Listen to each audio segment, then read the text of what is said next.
Good afternoon and welcome to today's lunch break with the Rabbi. Today is Tuesday, April 27th, 2021.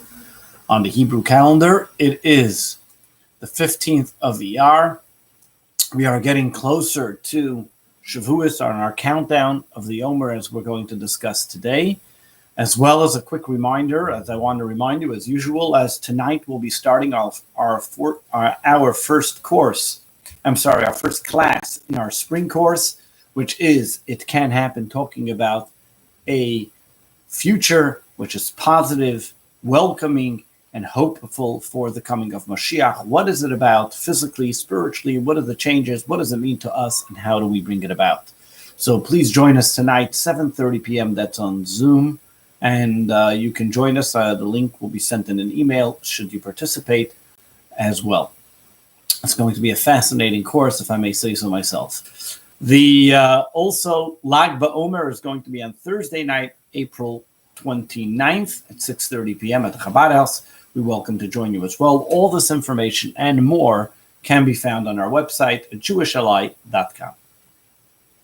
Now let's go to today's thought. Today's thought is not only about what it says in this week's Torah reading, but also currently the time that we're in.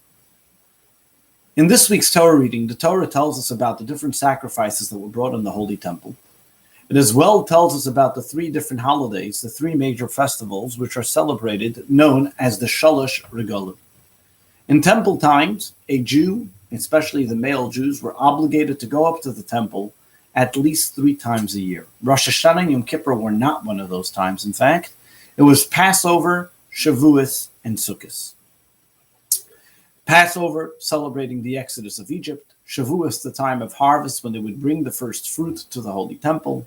And Sukkot, the time of gathering, which we know is the time of Hut, when they would also celebrate for 7 days in the Holy Temple. Every single one of these holidays, a Jew, especially a male Jew, was obligated to come to the Holy Temple and bring a sacrifice to recognize and to thank God for the good that he has done for us. Now, today's day, we celebrate those holidays as well. And Passover, as we know, the celebration of Passover is through the Seder, but the Seder is not the end of the holiday. That's actually the beginning of the holiday, with prayers and celebrations as well.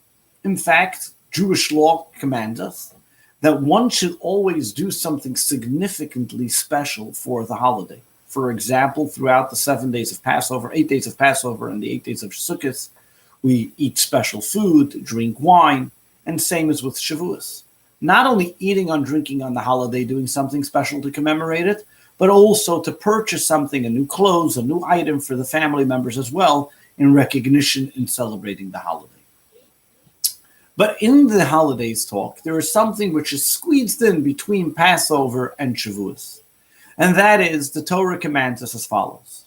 And in the Hebrew, I'll translate from the Hebrew, and you should count for yourself from the day after the Sabbath for 50 days, and then you will celebrate the giving of the Torah. So the Torah commands us to count 50 days.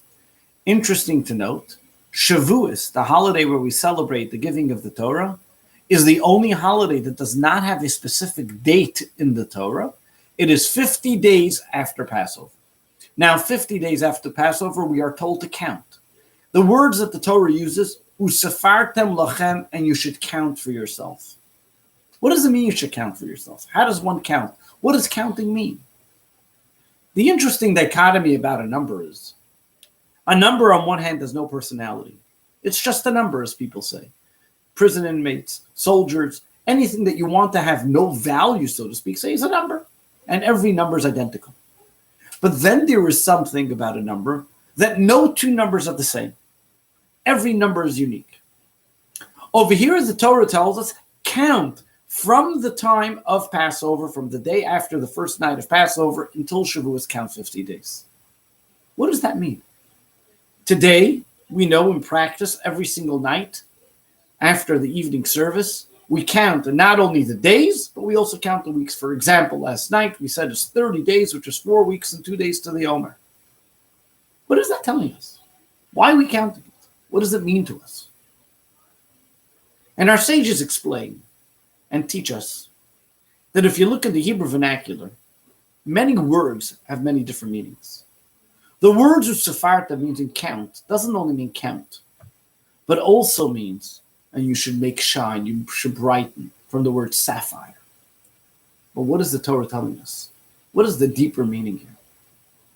You know, we live by time.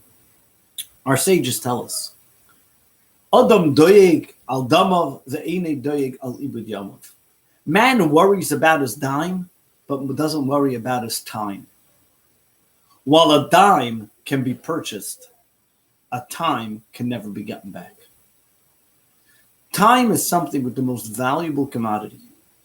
You cannot replace time with anything. Ask anybody that wastes it. Time is something very important. Over here, the Torah is telling us rule number 1, usvartam lachem, count your time. Make every moment count, make every moment precious, make every moment valuable, make every moment shine. How do you do it, is the question, which takes us to the next step. In the Jewish tradition, in mysticism, there's a concept known as sefirot, faculties, the way God relates to the world and the way we correspond back to God. There are 10 sefirot, 10 faculties of where God emanates his holy wisdom and divine presence in this world. 3 are intellectual, while 7 are emotional. The human being is a micro world.